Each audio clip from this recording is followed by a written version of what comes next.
Ja, vi er på Højne Skole i Hjørring. Her burde der være rigtig mange elever og lærere, omkring et par hundrede. Det er jo frikvarter nu. I kunne lige se en tjenestemand nede til højre. Ja, jeg optager bare.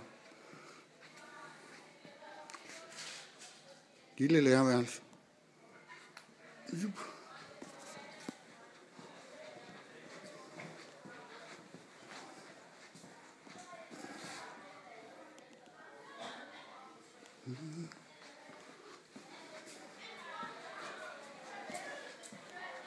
Der kommer så med en elev.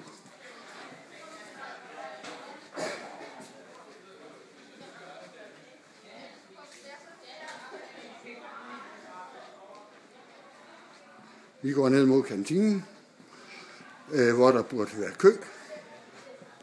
Klokken er nu sådan næsten 20 minutter i 9. Det er et af de store frikvarterer. Det er spændende at se, hvor mange der sidder dernede.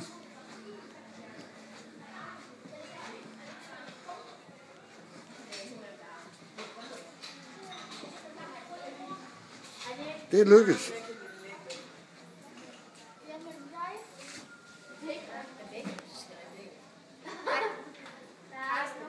Her er så med nogle elever. Ja, jeg stopper nu.